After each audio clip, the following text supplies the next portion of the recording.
this video I have 3 tips on how you can improve your reading skills in English. So the first tip is that you use reading strategies. Now, reading strategies are things that you can use when you're doing comprehensive reading tasks. These strategies function as a sort of training wheels when you're doing your reading tasks, and they help you when you get stuck or when you don't know how to start. So one of the reading strategies I always teach my students is that they activate their pre-existing knowledge about the topic that they're going to read about. And the easiest way to activate your pre-existing knowledge when you're doing reading comprehension tasks is by reading the title, scanning the text, and looking for pictures or images that might help you when you're trying to understand the text. When you read a title and you look for particular images in the text, you can kind of imagine what you're going to expect to read in the text. For example, if you have a review and you have the title of the review combined with either an image of the film that's being reviewed or the cover of the book that's being reviewed, then you can already think about what to expect in that review. Now, in a review, you might expect a summary of the thing that's being reviewed, and you might expect an opinion, and this opinion is usually supported by arguments and examples from either the film or the book or whatever that's being reviewed. Now that means that we can also know about the structure that we're going to expect to read. Now, if we have something like an article, we expect to read something that has lots of information, lots of facts. And if you're reading a research paper or a popular science version of a research paper, you expect to read something that has a method, we expect to read something that is some sort of theoretical background, and maybe some results and conclusions. Now, by activating your pre-existing knowledge, you don't only think about the structure of the thing that you're reading, you're also thinking about the content. And then you think about stuff that you already know about the topic. And that helps because then you can activate the parts of your brain that are concerned with that topic, and you can activate parts of your language part of your brain that has to do with the language and words and vocabulary that you know about that particular topic. So by activating your pre-existing knowledge, you put yourself in some sort of mindset and frame, and then you can kind of already expect and guess and predict what might be both content-wise and structure-wise in that thing that you're reading. So activating your pre-existing knowledge is a very good reading strategy when you want to improve your comprehensive reading skills in English. Next, you could also skim or scan the article for particular words and phrases that are important.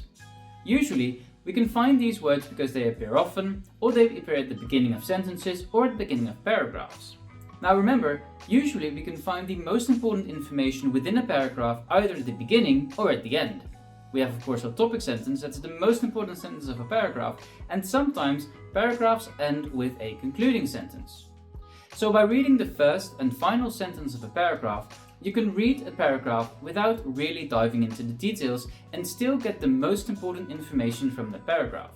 This helps because it might speed up your reading time and you already know what to expect in each paragraph.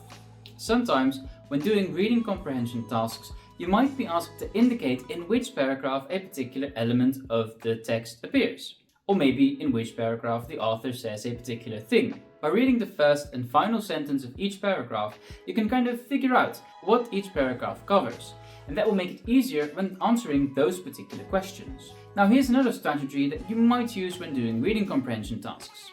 Sometimes it's easier to first read the question and then go on to the text. This has everything to do with what I've just said. Sometimes you only need to answer a question about one particular paragraph, and then you might get confused if you read on and you read the entire text before you know what you're looking for. So by first reading the question and then moving on to the text, you can really focus on the parts that might contain your answer. Now, my second tip is one that will definitely help you when you're doing your reading comprehension tasks. And this is a tip that teachers usually give to all their students. And that's basically because it's very, very true.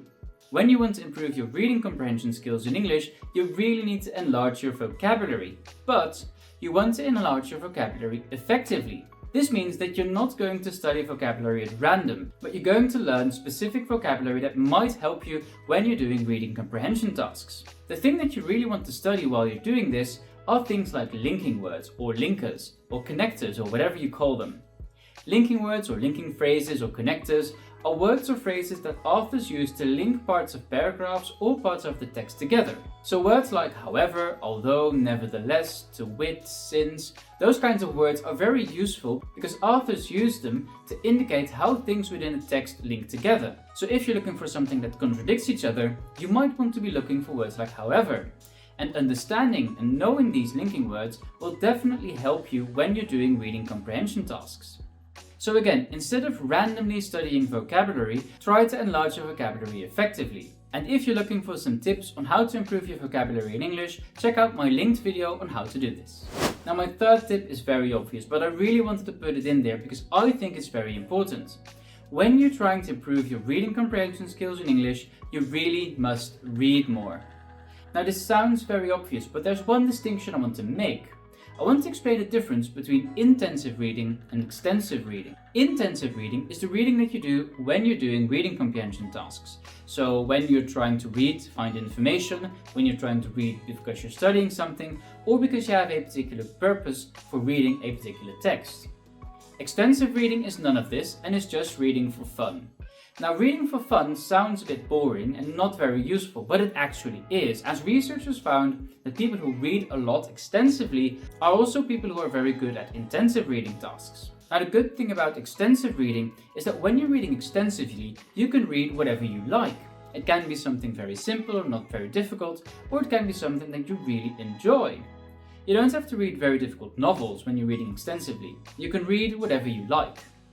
And that's a big benefit of extensive reading, because extensive reading can be at or slightly above the level that you are.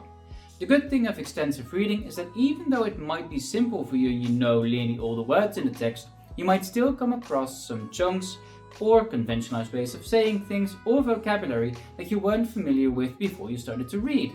So if you want to improve your intensive reading and reading comprehension skills in English, you must read more, and read more for fun.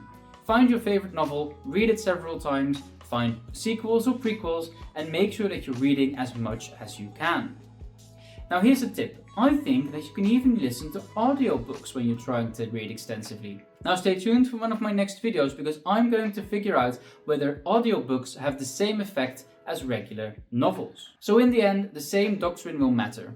The more you read, the better you'll be at it. When you're trying to do reading comprehension tasks, make sure that you activate your pre-existing knowledge and that beforehand you enlarge your vocabulary. And of course, the best way to do this is by simply reading more. If you found this video useful, please consider giving it a thumbs up. If you want to know when my other videos come out, don't forget to subscribe. Let me know in the comments, what's your ultimate reading comprehension tip? What do you do when you're doing reading comprehension tasks? Or maybe you have another tip to definitely improve people's reading. For now, thank you for watching, and I hope to see you in one of my next videos.